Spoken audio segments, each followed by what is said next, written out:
ሰላም ለእናንተ ይሁን። እስኪ ከዚህ በመቀጠል አንድ አስደናቂ ቪዲዮ ተመልክተን እንመለስ። አማን በአማን አማን በአማን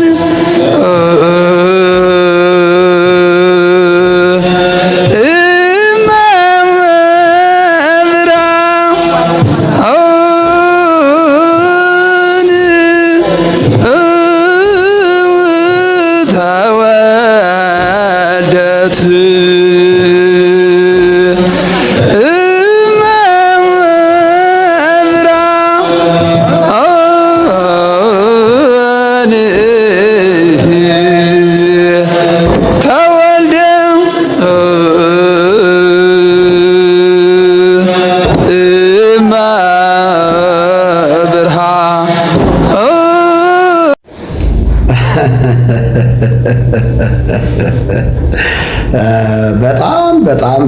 በጣም የሚገርም ነገር ነው። እንግዲህ እንደተመለከታችሁት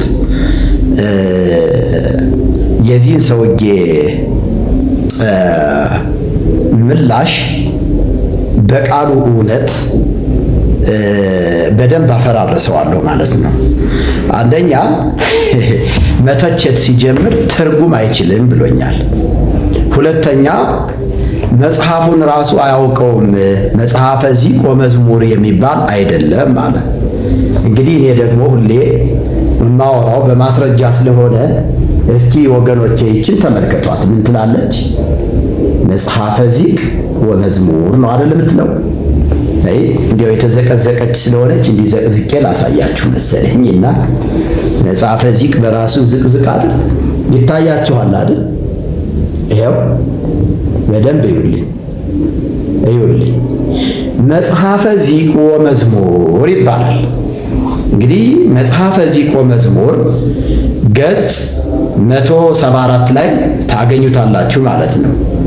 ይሄ ምልጣን ተብሎ ይታወቃል፣ ወይም አንገርጋሪ ወይም ደግሞ ምልጣን ተብሎ በቤተ ክርስቲያኒቱ ስርዓት የተሰራ ሊቃውንት ጉባኤው ያመነበት በቤተ ክህነቱ ብቸኛ ማተሚያ ቤት ትንሣኤ ዘጉባኤ እንደምታዩት እዚህ ጋር ትንሣኤ ዘጉባኤ ማተሚያ ቤት እንደታተመ ማስረጃውን ማየት እንችላለን። የቤተ ክህነቱ ብቸኛው ማተሚያ ቤት ትንሣኤ ዘጉባኤ ይባላል። እንግዲህ በዚህ ክፍል ገጽ 174 ላይ ምልጣን ወይም አንገርጋሪ ተብሎ በተለምዶ በሚጠራው ወይም በቤተ ክርስቲያኒቱ በተሰራው ስርዓት መሰረት ይሄ በዜማ ማርያምን ስናመልክበት የኖርነው ነው። ከልጅነት ጀምሮ የተማርነው ነው። መቋሚያ፣ ጸናጽል፣ ወረብ የመሳሰሉት በአጠቃላይ በዚህ መጽሐፍ ነው የሚገኙት። ያለዚህ መጽሐፍ ቤተ ክርስቲያኒቱ ዜማ የላት።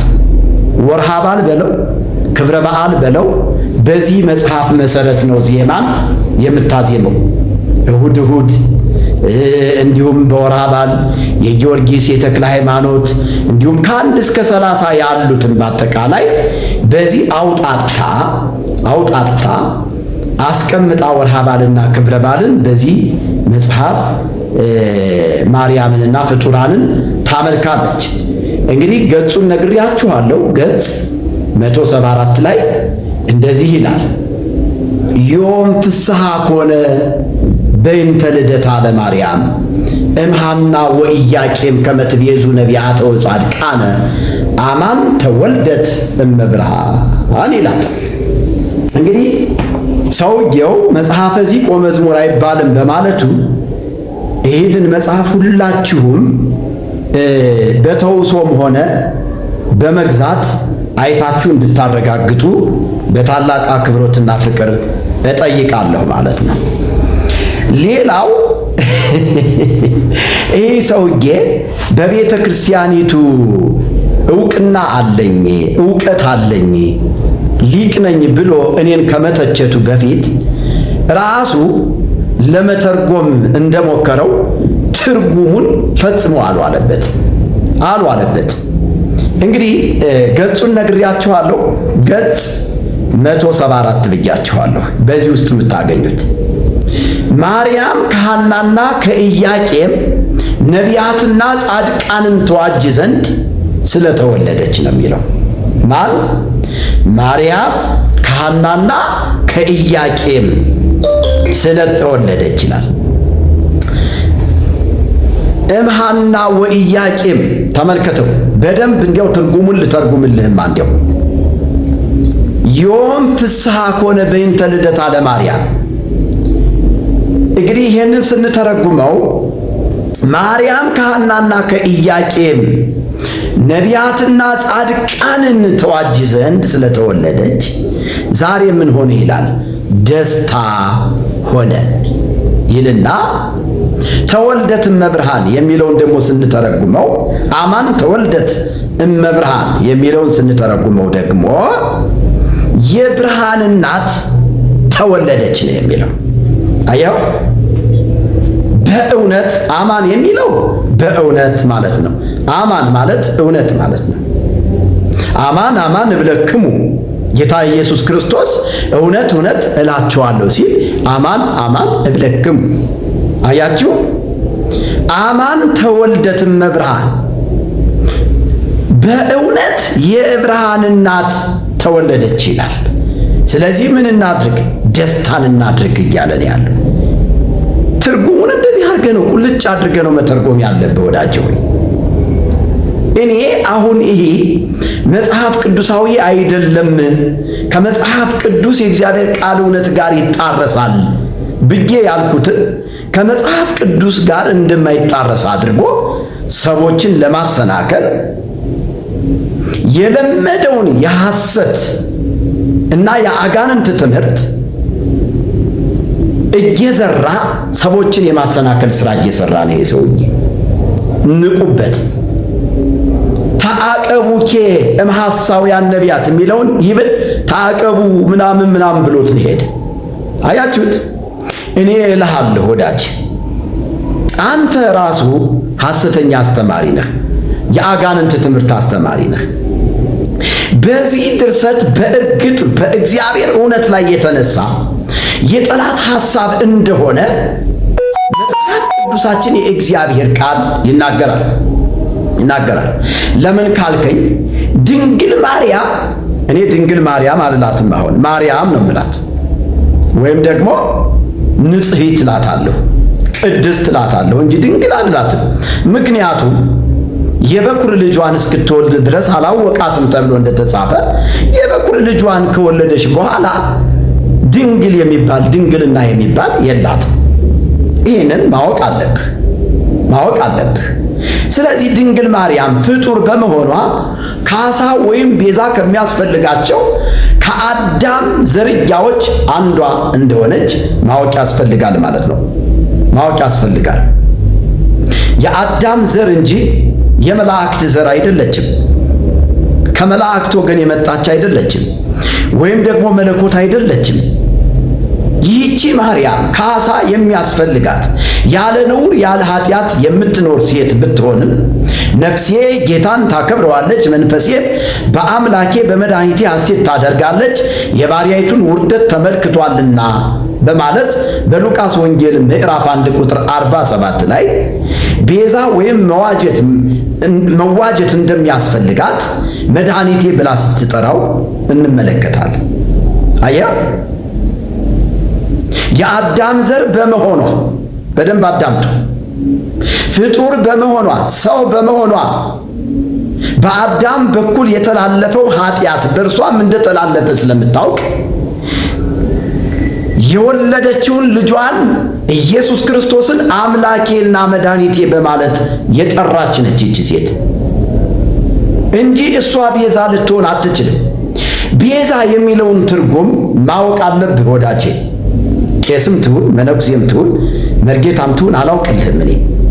ምክንያቱም ካነጋገርህ ስመለከተው የቅስናም ቅላጼ የመርግትናም ቅላጼ የለም። ምናልባት ደብተራ ልትሆን ትችላለህ ብዬ አስባለሁ። ስለዚህ ቤዛ ወይም መዋጀት ማለት ካሳ መክፈል፣ በዋጋ መግዛት የተወሰደውን የራስ ዕቃ ወይም ዋጋ ከፍሎ ማስመለስ ራስን አሳልፎ መስጠት ማለት ነው። ቤዛ ማለት ራስን አሳልፎ መስጠት ነው። አየው፣ ዋጋ ከመስጠት ጋር ተያይዞ የቀረበ ነው ይሄ ሐሳብ። ስለዚህ በዚህ ሐሳብ ላይ አንድ ራስን አሳልፎ የሰጠ ጌታችን መድኃኒታችን ኢየሱስ ክርስቶስ ነው።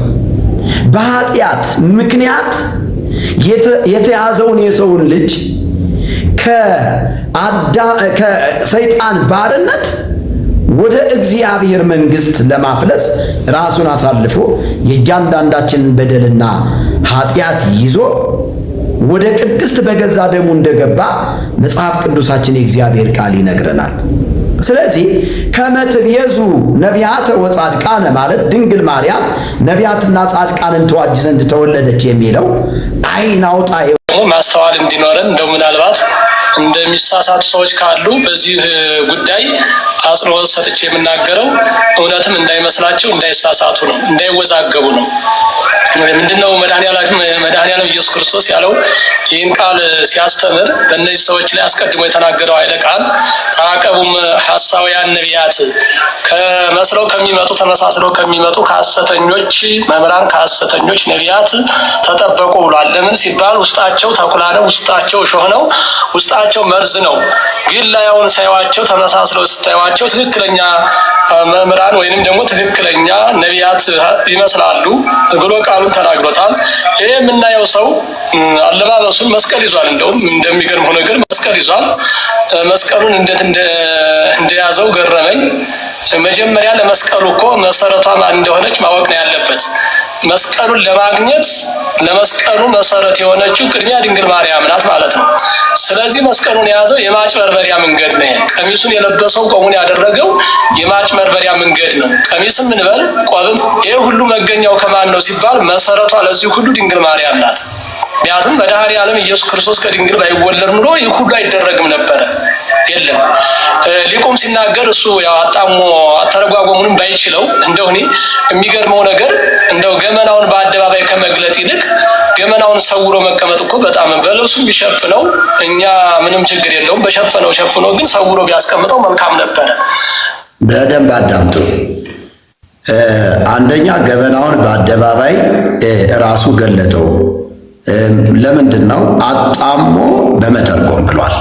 በደንብ አዳምጡ። አጣሞ በመተርጎም ማን ነው አጣሞ የተረጎመው? እናዳምጣለን። ማን ነው አጣሞ የተረጎመው? በደንብ አዳምጡ፣ ሪከርድ አድርጉት። ይሄ በጣም አደባባይ ላይ መውጣት ያለበት ቪዲዮ ነው። ይሄ ሰውዬ የግዕዝ ትምህርትን ከኔ እግር ስር ነው ዝቅ ብሎ መማር ያለበት። በደንብ አዳምጡ።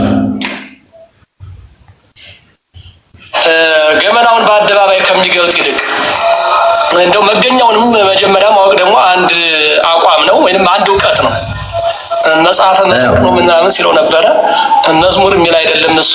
ይሄ ኃይለ ቃሉ ያለው ይኸውላችሁ መገኛውንም አያውቅም የት ቦታ እንደሆነ መጽሐፈ መዝሙር ሲል ነበር አለ። ግን ቅድም እንደሰማችሁት እኔ ያወራሁትን ቪዲዮ መጽሐፈ ዚቅ ወመዝሙር ነው ያልኩኝ። ሰውየው ግን ራሱ አጣሞ ምን ብሎ ይናገራል? መጽሐፈ መዝሙር ነው ምናምን ያለው መገኛውን እንኳን አያውቀውም ማለት። ይሄው ማስረጃዬ መጽሐፈ ዚቅ ወመዝሙር። ይሄው ማስረጃዬ መጽሐፈ ዚቅ ወመዝሙር ነው የሚለው። በደንብ አንብቡት። እኔ ያልኩት ምንድነው? መጽሐፈ ዚቅ ወመዝሙር። እሱ ደግሞ አጣሞ ምንድነው የሚለው? መጽሐፈ መዝሙር ነው ምናምን የሚለው መገኛውን አያውቅም እያለ ነው የሚያወራ። በደንብ አዳምጡልኝማ። ቅዱስ ያሬድ የተናገረው ቢሆንም እሱ የሚገኝበትን እንግዲህ መጽሐፈ ዚቅ ሲል መዝሙር ብሎ ደግሞ ሁለተኛ መጣት እንዳለ አድርጎ ነው የተናገረው ማለት ነው። ይሄን አለማወቁን ልተውና እንደው ለማስታወስ ያህል ነው። ደግሞ የአለማወቁን ምልክት መጽሐፍ ቅዱስ ጋራ ይጣረሳል ነው ያለው። መጽሐፍ ቅዱስን አለማንበብ አለማወቅ ከዚህ ላይ ደግሞ መረዳት ይቻላል። ለምን ሲባል መጽሐፍ ቅዱስና ይሄ በተለይ አሁን ስለ እመቤታችን የተደረሰው ድርሰት ወይንም ሊቁ የተናገረው ከመትቤዙ ነቢያት ወጻድቃን እመቤታችን ጻድቃንና ኃጥአንን ታድን ዘንድ ማለት ለድነት ምክንያት አየው ሲሳሳት ከመ ትቤዙ ነቢያተ ወጻድቃነ ብሎ ሲተረጉመው እሱ ምን አለው ጎበዝ? ነቢያትና ጻድቅ ኃጥአንን ታድን ዘንድ ነው ያለ።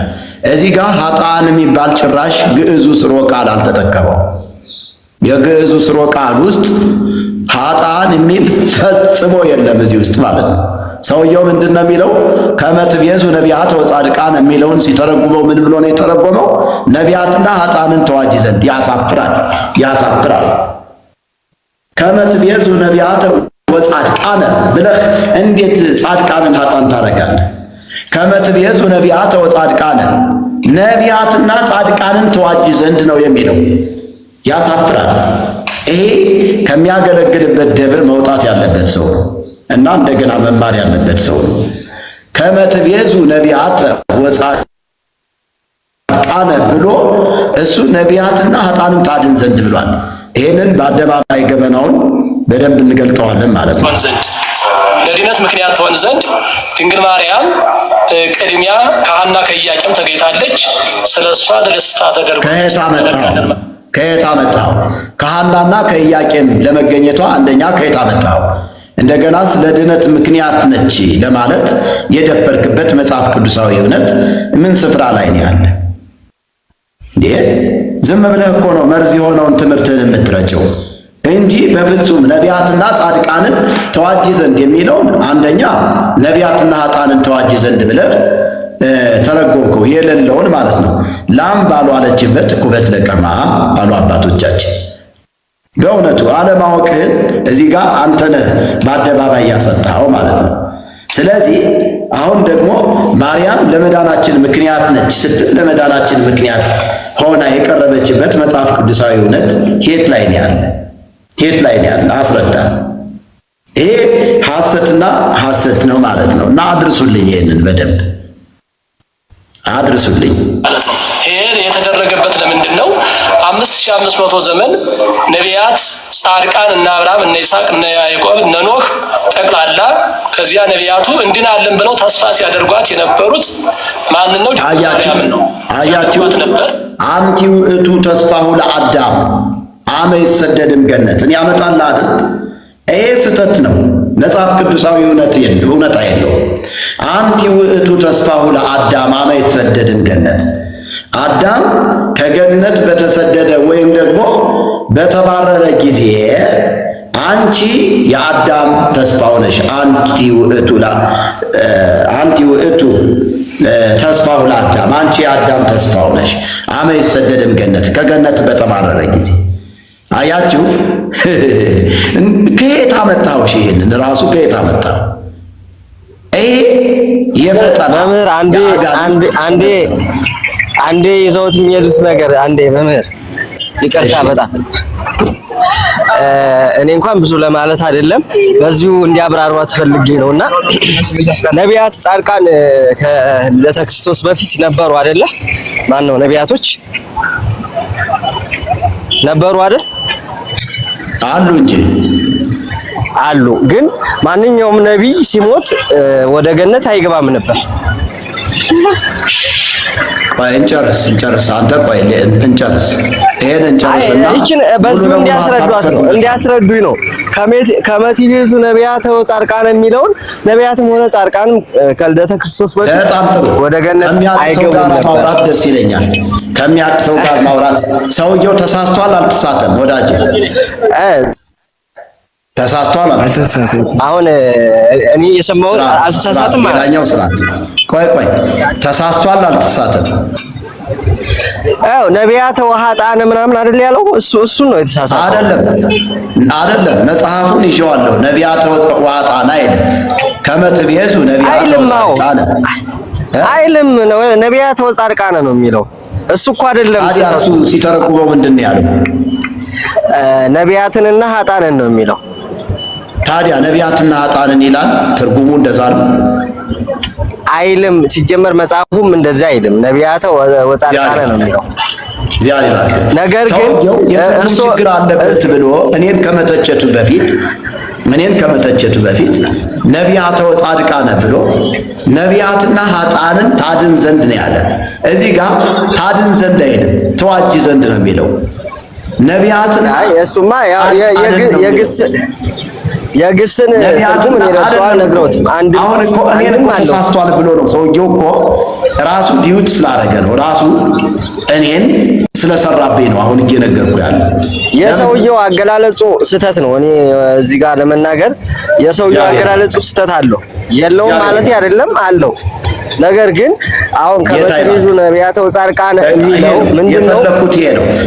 አዳምጡኛ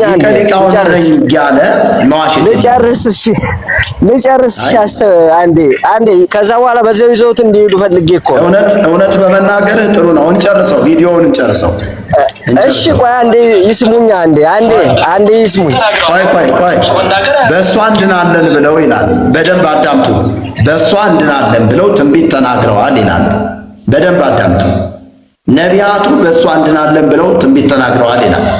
በማርያም እንድናለን ብሎ የተነበየ ነቢይ ካለ ዛሬውን ኦርቶዶክስ ሆናል። ዛሬውን ኦርቶዶክስ ሆናል እንዴ! አሁን ሊቀ ሊቃውንት በሚባል ደረጃ እንደዚህ መዋሸት ከድንግል ማርያም ይወለዳል እያሉ ትንቢት የሰጡት ነቢያቶች አይደሉ እንዴ መምህር? ነቢያቶች አይደሉ ብለው ቆይ ወዳጄ በጣም ስለተመቸኝ ነው ባይዘው የማወራ ከልጅ ተወልጄ ያለውን ቃል ኪዳን በእሷ እንድናለን ብለው ትንቢት እየተናገሩ ተስፋ ያደርጉ ነበር ያለ ላሰማ እንደገና በእሷ እንድናለን ከሷ በሚወለደው እንድናለን ነው። ምክንያቱም የሱ አገላለጹ ተሳስቶ ይችላል። እንግዲህ እሱም ባኮ ይቂድና ዓለም ተብሎ ተዘምሮላታል። በቂድና ዓለም ተብሎ ተዘምሮላታል። እንግዲህ አንተ የተማርከው ተዘምሯል አይደል ወዳጄ? በቂድና ዓለም ተብሎም ተዘምሮላታል ለማርያም። ዓለም ባንቺ ዳነ። አንተ ተው እንጂ ዓለም የዳነው በክርስቶስ ነው። ዓለም የዳነው በክርስቶስ ሞትና ትንሣኤ እንጂ በማርያም ዓለም አልዳነም። ይሄንን እንቅጩን ነው የምነግርህ። በደንብ አዳምጡትና አሁን ይሄ የተማረ ሰው ነው። በጣም ደስ ብሎኛል። እግዚአብሔር ይባርክህ። ቢያንስ ኦርቶዶክስ ብትሆንም እውነቱን መናገርህ ተባረክ። ግን ማንበብ ይቻላል። ማንበብ ኢሳይያስን ብንገባ ኤርምያስን ብንገባ ማንኛውም ነቢያት ስለ ድንግል ማርያም መወለድ፣ ስለ አምላካችን ስለ ኢየሱስ ክርስቶስ መወለድ፣ ስለ ድህነታቸው ያልተናገሩት ኃይለ ቃል የለም። ምሳሌ መስለው ያላመሰገኑት ቃል የለም። እንደው ቅድሚያ እኮ አስተዋይ ሰው ላለ ሰው እርግጥ ሰውየው እኔ ለሌሎች እንደው ለሰሚዎቹ እውቀት ላይ እውቀት ያው ለማገናዘብ ለግንዛቤ ያህል እንጂ ይህን ቃል የምናገረው የተስፋው ድህነት የተበሰረው አምላካችን ኢየሱስ ክርስቶስ ለአዳም ከልጅ ልጅ ተወልጄ አድናለሁ ሲለው ነው። ከልጅ ልጅ ተወልጄ አድናለሁ ስላለው ከዚያ ጀምሮ እና አብርሃም እና ይስሐቅ ተስፋ አድርገው ሁሉም ከልጅ ልጅ ተወልጄ አድናለሁ ብሎታል አለ። ይሄ መቀደድ ነው በእውነቱ የሚል የለም። ከልጅ ልጅ ተወልጄ አድናለሁ የሚል መጽሐፍ ቅዱሳዊ እውነት የለም። እንዴ ትልቅ ሰው አይደሉ እንዴ አባ? ምን ያስዋሽውታል? ያልተጻፈ ለምን ያነባሉ? የለም እንደዚህ የሚል ይሄ ተረት ነው። እትወለድ ሞለት ተወለድከ ወእድቅ ውስተ መርባከ ወቀውን ሕፃነ በእንቲአከ። ይሄንን እኛ ድሮ ልጅ ሆነን የተማርነው ትምህርት ነው፣ ግን ውሸት ነው። መጽሐፍ ቅዱስ እንደዛ አይደለም። በ80 ድንበል በ66ቱ እንደዚህ የሚል መጽሐፍ ቅዱስ የለም። ከየት አመጣው? ይሄ ሌብነት ነው። አስተካክል፣ ወደ ቃሉ ተመለስ። ልክ አይደለም። ስለዚህ እኔን ከመተቸትህ በፊት አንተ ራስህ ተስተካከል። ደግሞ እውቀት ካለህ ትላልቅ ሚዲያዎች ላይ እኔ እናንተ ቀርበን ፌስ ቱ ፌስ ቀርበን እናውራ። ወይ ሀሌታ ሚዲያ ወይ ብርሃን ቲዩብ ተፈለክም እዛ ፓስተር ሶፎንያስ የሚባለው ጋር እኔ ጋብዣለሁ። እውቀት ካለ እኔን ልትሞግተኝ ትችላለህ ማለት ነው። እንጨርሳለን ማለት ነው። ያንን ነው ቅዱስ ያሬድ በመመልከት ከመትቤዙ ነቢያት ወጻድቃነ ነቢያትን ጻድቃንን በእመቤታችን ምክንያት ነቢያት ጻድቃን ይድኑ ዘንድ አሁንም ደገመ። ስለተወለደች ደስታ አደረገ ይድኑ ዘንድ አለ። ዛሬ ደስታ ሆነ ብሎ ይህን ቃል የተቃኘው የተናገረው ማለት ነው። ለዚህም ደግሞ ኢሳይያስ ምዕራፍ 64 ቁጥር 6 ላይ በተለይ ይህን ቃል መጥቀስ በቂ ነው ከዚህ ጋር ለማለት። እሺ ኢሳይያስ ምዕራፍ 6 ቁጥር 6 ምዕራፍ 64 ቁጥር 6ን መጥቀስ በቂ ነው ብሏል ሰውየው። እናንተ ምን ትላላችሁ? ይሄ ስለ ማርያም ያወራል። ይሄ ስለ ማርያም ያወራል። በደንብ ቃሉን እዚህ ጋር ወጣችሁ ለጥፉልኝ። በቂ ነው። የመጽሐፍ ቅዱስ ነው ይያለ ወምሳ ጎነ በእንተ ልደታ ለማርያም ማህና ወያቂ ከመትቤዙ ነቢያት ወጻድቃን የሚለው ቃል ከዚህ ጋር የተተረጎመው ሊቁ ቅዱስ ያሬድ የተረጎመው ከምዕራፍ 64 ቁጥር 6 ላይ ወስዶ ነው። ኢሳይያስ መጽሐፍ ምዕራፍ 64 ቁጥር 6 ላይ ወስዶ ነው የተረጎመው። ሊቁ አልተሳሳተም፣ ትክክል ነው። ስለዚህ ከመትቤዙ ነቢያት ወጻድቃን የሚለውን እዛ ላይ ታገኙታላችሁ። የት? ኢሳይያስ መጽሐፍ ምዕራፍ 64 አንድ ሰው ያውጣልኝ፣ መጽሐፍ ቅዱስ የያዘ ሰው ያውጣልኝ። ኢሳይያስ ምዕራፍ 64 ቁጥር 6 ነው። አውጡልኝ በጌታ ለጥፉት እዚህ ላይ እና ነቢያትና ጻድቃንን ተዋጅ ዘንድ ማርያም ተወለደች ይላል። ይዛ ላይ ይላል እንደዚህ በጌታ በኢየሱስ እነዚህን ነው ህዝብ የሚከተላቸው። አያቸው፣ እነዚህን ነው አሁን ህዝብ የሚከተላቸው። ትክክል ናቸው እያለ ማለት ነው። ሰው የተረጎመው ይሄ ቃል ምንድነው የሚለው? ወኮነ ርኩሳነ ኩልነ ወኮነ ጽድቅነ ከመ ጸድቀ ትክቶ። እንግዲህ 5500 ዘመን ስንኖር አልቅሰናል፣ አንብተናል። ግን ሁላችንም በኃጢአት ነው ተለውሰን ያለን ነው ጩኸታችንን። ስለዚህ እዚህ ጋር ማርያምን ምን አገባት? ጽድቃችን የመርገም ጨርቅ ሆኖ ተቆጠረብን የሚለው ከማርያም መወለድ ጋር ምን አገናኘው እንዴ? ምንም እኮ የሚያገናኘው የለም እኮ። ሁሉ ኃጢአትን ሰርተዋልና የእግዚአብሔርም ክብር ጎድሏቸዋል፣ በክርስቶስ ኢየሱስ በተደረገው ቤዛነት በኩል እንዲያው በጸጋው ይጸድቃሉ ብሎ እኮ ሐዋርያው ቅዱስ ጳውሎስ በሮሜ መልእክቱ ምዕራፍ 3 ቁጥር 23 ላይ በደንብ አድርጎ እንትን አለው ተናገረው። ምን አገናኘው? ጽድቃችን የመርገም ጨርቅ ሆኖ ተቆጠረብን። ስለዚህ በዚህ ምክንያት አንድ ንጹህ የሆነ እንከን የሌለበት ሊቀ ካህን አስፈላጊ ሆኖ በመገኘት መስዋዕት በቀራንዮ መስቀል ላይ ተሰዋ። ስለዚህ በዚህ መስዋዕት ነው እያንዳንዳችን ወደ እግዚአብሔር የቀረብነው እያልኩ እኮ ነው። ምን አገናኘው? ከማርያም ጋር እኮ አይገናኝም። አንተ ሰውዬ እንዴ! ደም ጨርቅ ነው የሆነው። የደም ጨርቅ እንደሚያጸይፍ ሁሉ እንደዚያ በእግዚአብሔር ዘንድ ዋጋ ላገኝ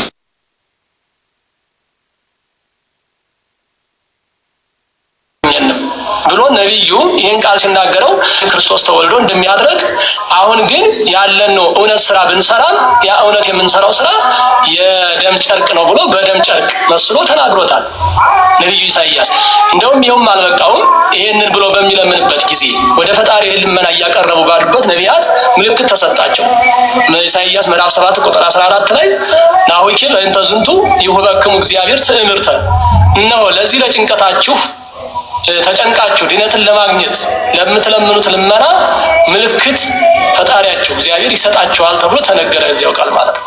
ምልክቱ ማን ነው ሲባል ናሁ ድንግል ትጸንስ ወትወልድ ወልደ፣ ድንግል ማርያም በሕቱም ድንግልና ጸንሳ በሕቱም ድንግልና ትወልዳለች። እሱ የመዳናችሁ ምልክት ነው፣ የድነታችሁ ምልክት ነው አለ። የድነታችሁ። ስለዚህ ይሄ ማን ነው? የነቢያት የድነት ምልክት ነው። ለዚህም ነው ነቢዩ ኢሳይያስ ታላቁ ማን ነው? ጴጥሮስ ታላቁ ሐዋርያ በአንደኛ ጴጥሮስ ምዕራፍ 1 ቁጥር 10 ላይ ይቲከ መድኃኒት እንታሰስዋ ወድጓ ነቢያት የፈልጓት የሿት የመረመሯት ትንቢት የተናገሩላት ምሳሌ መሰሉላት ያመሰግኗት መድኃኒት አንቺ ነሽ ወይንም አየው ይቲከ መድኃኒት ተመልከቱ። አያችሁ ነቢያት የተናገሩላት የፈለጓት መድኃኒት ይህች ነች አለ። ይህች ነች። አያችሁ መድኃኒት ማርያም መድኃኒት ነች እያለ ቆይ እንጂ እነዚህ ሰዎች የኢየሱስ ክርስቶስን መድኃኒትነት ክደው ማርያም መድኃኒት ነች እያሉ የሚያወሩት ምን አስበው እንዴ?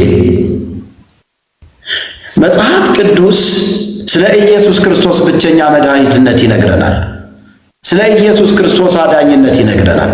እነ ቅዱስ ጴጥሮስ መዳንም በሌላ በማንም የለም እንድንበት ዘንድ የሚገባን ለሰዎች ሁሉ የተሰጠ ስም ከሰማይ በታች ሌላ የለም ብለው የሰበኩት እውነት እያለ እምቢ አሻፈረኝ ብለው ማርያም መድኃኒት ነች፣ ማርያም አዳኝ ነች፣ ስለዚህ ለአዳኛችን ለመድኃኒታችን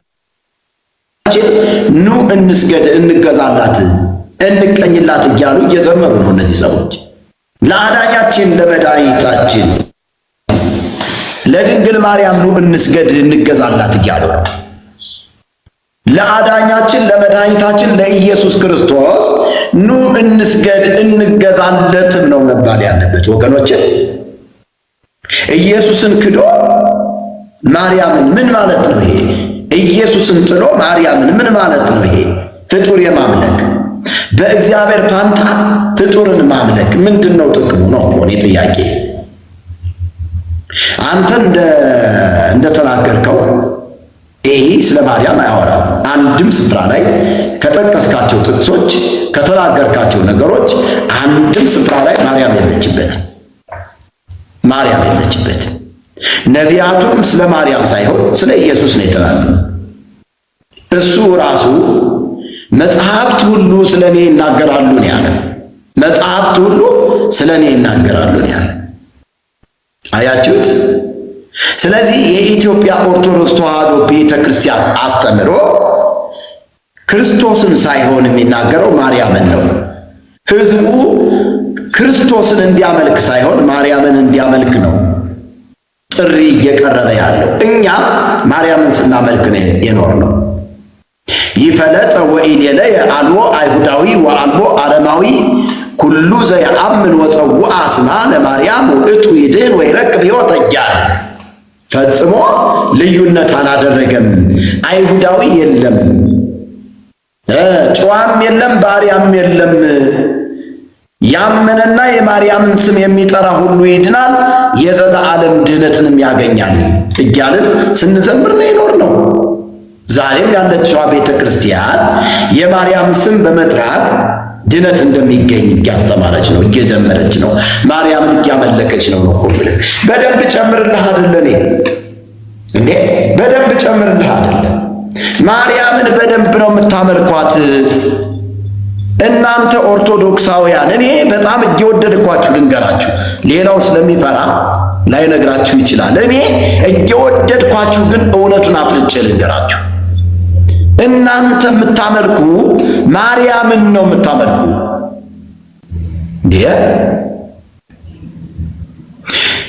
እዚህ ጋር መላከ ጽዮን ነው መላከ ፀሐይ አባ ተክለ ሥላሴ የሚባሉ ሰው ዕውቀት ካሎት ቢገቡና እኔና እርሶ ብናወራ ደስ ይለኛል። በኮመንት ተጋድሎ ማድረግ በእውነት ጥሩ አይደለም። ግቡና እናውራ። እኔ ይኸው ማስረጃያን ይዤ ነው፣ እኔ የቤተ ክህነቱን ዚቅ ይዤ ነው የቀረብኩት። በማስረጃ ነው የምናወራው። ሚካኤል አምላክ ነው፣ ማርያም አምላክ ነች፣ ገብርኤል አምላክ ነው፣ ተክልዬ አምላክ ነው፣ ገብረ መንፈስ ቅዱስ አምላክ ነው። በቃ የአምላክ የፈጣሪን ስፍራ የወሰዱ በፈጣሪ ፋንታ እየተመለኩ ያሉ ናቸው ፍጡራኖች በኦርቶዶክስ ቤተክርስቲያን። ስለዚህ ከዚህ ባዕድ ትምህርት ከዚህ እንግዳ ከሆነ ትምህርት ተመለሱ። ቤተ ክርስቲያን የቀደመው ክብሯ ወንጌል ነው። የቀደመ ፍቅሯ ክርስቶስ ነው። ወደ ቀደመ ክብሯ ወደ ወንጌል፣ ወደ ቀደመ ክብሯ ወደ ክርስቶስ ትመለስ ነው እያልኩኝ ያለሁት። እኔ ጌታ የተባረከ ይሁን። የማርያምን ስም በመጥራት ድነት አይገኝም። ማርያም ሞት አለች፣ አትሰማም። ሞት ስለከለከላቸው ይላል የዕብራውያን ጸሐፊ ማዳን አይችሉም ነው የሚለው። አይችሉም። እንዴት የሞተ ሰው ትጠራለህ? እንዴት የሞተ ሰው ታመልካለህ? ሞትን ድል አድርጎ ሙስና መቃብርን አጥፍቶ ወደ ሰማያት ያረገ በእግዚአብሔር ቀኝ የተቀመጠ አንድ ሊቀ ካህን አለን ይላል እኮ። እንዴ ነውር የሌለበት ከኃጢአተኞች የተለየ እንደዚህ አይነት ሊቀ ካህናት ይገባናል እያለ መጽሐፍ እየተናገረ አንተ ዝም ብለህ በከንቱ ፍጡርን ለምን ታመልካለህ? አዎ ለነገሩ አንዳንድ ሆዳደር የሆኑ ሰዎች ሕዝበ ምዕመናኑን እንደ እንጀራ እየበሉ እየተጠቀሙበት በዚህ ቀን ማርያም፣ በዚህ ቀን ተክልዬ፣ በዚህ ቀን አብዬ፣ በዚህ ቀን ክርስቶፎሮስ፣ በዚህ ቀን ደግሞ መጥቆራ እያሉ ስም እየጠሩ በዛ እያነገሱ ሰዎችን ይበዘብዛሉ። ይሄ የመበለቶችን ቤት ለመበዝበዝ የተሰራ ስርዓት ነው። ይሄ የድሃውን ማህበረሰብ ገንዘብ ለመብላት የተሰራ ስርዓት ነው። በኢትዮጵያ ኦርቶዶክስ ተዋሕዶ ቤተክርስቲያን የተሰራው ስርዓት በአጠቃላይ ህዝቡን የሚጨቁን፣ ህዝቡን ድሃ የሚያደርግ፣ ህዝቡን የሚያሰቃይ እንጂ እነሱ ሊበለጽጉበት የሰሩት ስርዓት እንጂ መጽሐፍ ቅዱሳዊ እውነታ የለውም። 100% ነው የምነግራችሁ። 100% ነው የምነግራችሁ። ስለዚህ ትክክለኛውን እውነት እንነጋገር ከተባለ ማርያም ግንቦት 1 ቀን ተወለደች። እሺ ደስታ እናድርግ፣ ሐሴት እናድርግ፣ በዓሏን እናክብር፣ ዝክሯን እንዘክር በሚል ሰበብ ማን ነው እየከበረ ያለው ይመስላል? የሀገሬ ህዝብ። የሀገሬ ህዝብ ማን ነው እየከበረ ያለው ይመስላል? ማርያም ወይስ እግዚአብሔር? 100% ልንገርህን፣ የመርጌታ ምስጢሩ መዝገቡ ኃላፊነቱን ልውሰድና ሳጥናኤል ነው እየከበረ ያለው። ሳጥናኤል በየመንገዱ በየአውራ ጎዳና መንገዱ በየዛፉ ቃልቻ፣ አቴቴ፣ ቦረንትቻ በጌታ በኢየሱስ ክርስቶስ ስም ከምድራችን የተጠረገ ይሁን። ወገኖቼ ማን ነው እየከበረ ያለው ብለህ አስብ። እግዚአብሔር በዚህ ደስ አይሰኝም። እግዚአብሔር በዚህ ሊከብር አይችልም። አንተ ባነፈርከው ንፍሮ፣ አንተ በቀቀልከው የሆነ ነገር፣ አንተ ባቀረብከው መስዋዕት፣ አንተ ባቀረብከው ጠላና አረቂ እግዚአብሔር የሚደሰት ይመስላል? በጣም ስተት። እንዲያው ነገሩ ይካላችሁ በጎጃም ማርያሜ፣ በጎንደር ዘነበ ወርቅ፣ በትግራይ እልልተ እንቁላል ወርቅ፣ እንደገናም በዚህ በሸዋ አካባቢ ራሄሎ፣ ወደ አሩሲ ስትሄዱ የአሩሲዋ እመቤት ተብላ የምትከበረዋ አሁን 8ኛዋ ማርያም ብዬ በመጽሐፍ ያስቀመጥኳት በኦርቶዶክስ ቤተክርስቲያን የመለኮት ስፍራ ተሰጧት እየተመለከች ያለችዋ ማርያም ነች። የኢየሱስ ክርስቶስ እናት ማርያም አይደለችም። እሷማ ትሑት ነች። ሉቃስ ወንጌል ምዕራፍ 1 ቁጥር 47 እንደሚነግረን ወትቤ ተአብዮ ነፍሴ ለእግዚአብሔር ወትታሰይ መንፈሴ በአምላኬው መድኃኒቴ እስመር የሕማማ ለዓመቱ።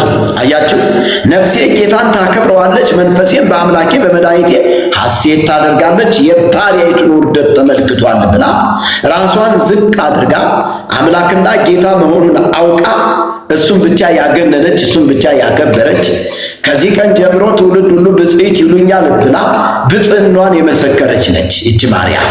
እሷን እወዳታለሁ። ይችን ማርያም እወዳታለሁ። የጌታዬ እናት ንጽሕት ቅድስት። ግን ዛሬ ድንግል አይደለችም። ድንግል አንላትም፣ አማላጅም አንላትም። ለምን? መጽሐፍ ቅዱስ ስለማይል። ድንግል የማንላት እንግዲህ የበኩር ልጇን ከወለደች በኋላ ድንግልና የሚባል ነገር የለም። እሺ፣ ከዛሳ ልጆች አሏት፣ ወልዳለች። ምን እግዚአብሔር ጋብቻን የሚያጸድቅ እግዚአብሔር ጋብቻን ቅዱስ ብሎ የተናገረ እንደገና ሐሳቡን ቀይሮ እርኩስ ነው ጋብቻ ዮሴፍ ይችን በቃ እኔ ስለተወለድኩባት በፍጹም እንዳትነካት አላሉ። አትዋሹ። እግዚአብሔር ጋብቻን ራሱ የባረከ አምላክ ነው። ክብር ለእግዚአብሔር ይሁን። እግዚአብሔር የጋብቻ አምላክ ነው። እግዚአብሔር የኪዳን አምላክ ነው። ያው መጋባት በሁሉም ዘንድ ንጹህ ነው ያለ እግዚአብሔር አንተ ልታረክሰው አትችልም። ቅዱስ ነው አለ። ጋብቻ ቅዱስ ነው አለ። መኝታውም ንጹህ ነው አለ። በቃ ንጹህ ይሁን ብሏል። በቃ በንጽህና እግዚአብሔር የሰጠውን ይህንን በረከት እኛ ልናረክሰው አልተጠራንም። እኛ ልናረክሰው አንችልም። ጌታ የተባረከ ይሁን። ስለዚህ ይችን ማርያም ወዳታለሁ። ግን በኦርቶዶክስ ቤተክርስቲያን ከ12 በላይ መጽሐፍ የተጻፈላት እነ ራእየ ማርያም፣ እነ ሰኔ ጎልጎታ፣ እነ ድርሳነ ጽዮን፣ እነ ገድለ ኪዳነ ምሕረት፣ ድርሳነ ኪዳነ ምሕረት ታምረ ማርያም ወዘተርፈ እና አርጋኖን እነ ቱላዳን ስለ ማርያም ነው የሚያወሩት። እነ መልካስ ቁረጠው ብለጠው የሚል ናው ለስዕልሽ የማይሰግድ ከቆመበት ስፍራ ይጥፋ ስም አጠራሩ ማይታወቅ ታምረ ማርያም። ይሄ ብቻ አይደለም እኮ ድንግልና ኪለ ይረግሙ በሰይፈ ገብርኤል ይትገዘሙ ወበስቃየ እሳት ይመሙ በእሳተ ገሃነም አረው ከስለው ይውደሙ ይጥፉ ይቃጠሉ። ያንቺን ድንግልና የማይቀበሉ ሰዎች በሚካኤል ሰይፍ በገብርኤል ሰይፍ ይቆራረጡ የሚል ሟርተኛ የሆነ መጽሐፍ የሟርት መጽሐፍ ነው ታምረ ማርያም። መልካስ ደግሞ ይመጣና ምን ይልሃል? ወይሰግድ ስልሰ ለድንግልና ኪክሌ 3 ጊዜ ለስዕልሽ ሰግዳለሁ ይልና ራሱ ሰጋጁ ለስዕልሽ ከመስገድ ወደ ኋላ ዘኢሰገደ ወይሰግድ ስልሰ ለስዕልኪ ቅድመ ጉባኤ ዘኢሰገደ ለስዕልኪ አስሪጾም ማኤ በስጋው በነፍሱ ይርከብ ትንሣኤ። በጉባኤ ፊት ማለት ነው 3 ጊዜ ለስዕልሽ ሰግዳለሁ።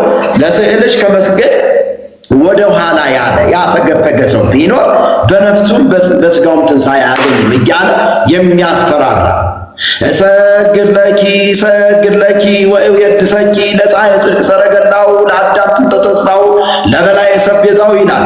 ቄሱ እሑድ ይወጣና ያንን ገበታ የሚያክል ታምረ ማርያም ይዞ ወጥቶ ሰው ደግሞ አሜን እያለ ይሰግዳል።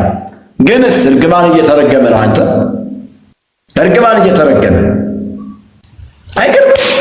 በአገሬ ሕዝብ እኮ ሟረታችሁበት እኮ ያልተሟረተበት አለ። በቤተሰቦቻችን ሟረታችሁ፣ በአገራችን ሟረታችሁ። ይብቃ፣ ወደ ወንጌል እንመለስ። በቃ ይበቃናል። ሞከር ነው እኮ ገዳም ገብተን ሞከር ነው፣ ቆሎ ትምህርት ቤት ሞከር ነው፣ በምድረ በዳ ሞከር ነው። እኛ ያልገባንበት እኛ ያልወጣንበት ተራራ እኛ ያልገባንበት ሸለቆ የለም። ሞከር ነው፣ ሕይወት የለው ወገኖች፣ ሕይወት አልባ ሆኖ ነው ያገኘ ነው። ስለዚህ ወደ ቃሉ ብንመለስ ይሻላል። መጽሐፍ ቅዱስ የእግዚአብሔር ቃል ሲናገር ምድር ሆይ የእግዚአብሔርን ቃል ስሚ። በቃ የእግዚአብሔርን ቃል በመስማት ነው ትርፍ ያለው ወገኖቼ።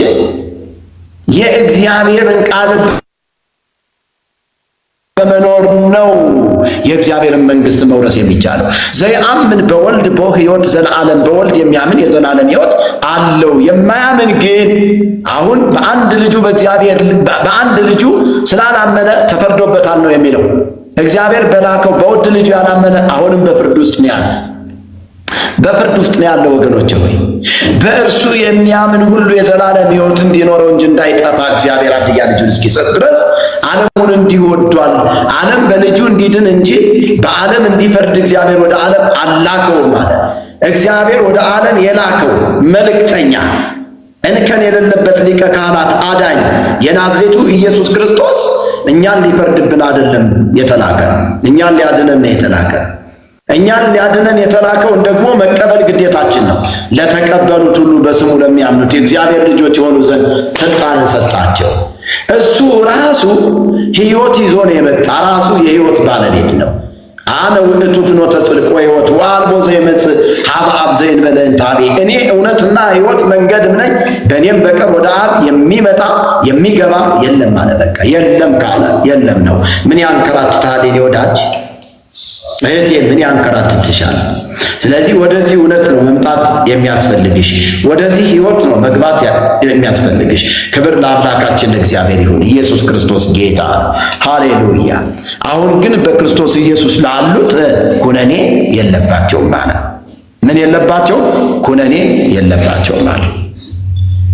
ከኩነኔ ማምለጥ ትፈልጋለህ? ከፍርድ መውጣት ትፈልጊያለሽ?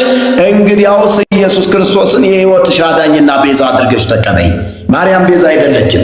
ቤዛ ማለት ቤዛው አዳነ ከሚለው የግስ ቃል የወጣ ሲሆን አዳኝ ማለት ነው። ስለዚህ ማርያምን አዳኝ እያልክ ማርያምን ቤዛ እያልክ የኢየሱስ ክርስቶስን ቤዛነት የምትክድ ከሆነ አንተ ከእግዚአብሔር አይደለም።